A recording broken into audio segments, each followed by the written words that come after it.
नाम की एक लड़की थी जिसे पुराने और अनोखे खिलौने इकट्ठा करने का बहुत शौक था। एक दिन उसे शहर के किनारे लगे एक फ्ली मार्केट में एक अजीब सा खिलौना दिखा। छोटी सी कद, बड़े बड़े कान और चेहरे पर एक डरावनी सी मुस्कान। दुकान वाले ने कहा, "ये लबूबू है। इसे लेने वाले ज्यादा दिन खुश नहीं रहते।" रीवा ने हंसकर कहा, "यह तो बस एक खिलौना है।" और वो लबूबू अपने साथ घर ले आई। रात के करीब 1 बजे रीवा ने बाहर से खिलखिलाने की आवाज सुनी।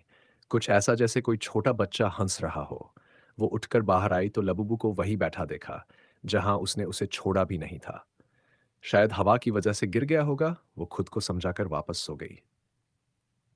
दूसरी रात फुसफुसाहट, अगली रात आवाज और साफ थी। रीवा, मेरे साथ खेलो। रीवा का गला सूख गया। उसने कमरे की लाइट ऑन की। लबूबू अब उसके बिस्तर के बिल्कुल पास रखा था। उसने खिलौने को उठाकर अलमारी में बंद कर दिया और कमरा लॉक कर दिया।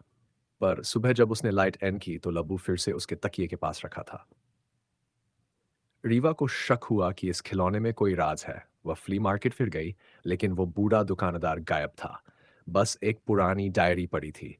उस डायरी में लिखा था, ओपन कोट, लबूबू कोई खिलौना नहीं, ये जंगल की एक आत्मा है जो अकेले बच्चों के साथ खेलती है और फिर उन्हें अपने साथ जंगल में ले जाती है। Close quote. आखिरी लाइन रीवा की सांस रोक देने वाली थी। ओपन कोट, अगर लबूबू तुम्हारे कमरे में दिखे तो समझ लो वो तुम्हें चुन चुका है। Close quote. उस रात तेज बारिश हो रही थी।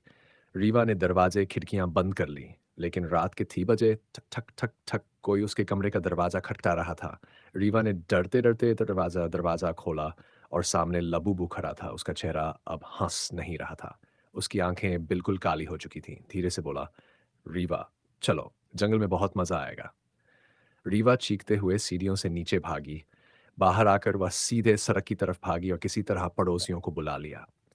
जब सब लोग उसके साथ घर के अंदर गए, लबूबू गायब था। कहीं भी नहीं मिला। कभी-कभी रात रात को उसी इलाके में बच्चों की हंसी सुनाई देती है। कुछ लोगों ने दावा किया कि उन्होंने एक खिलौने जैसी आकृति को छतों पर दौड़ते देखा है। शायद लबूबू आज भी किसी नए दोस्त की तलाश में है।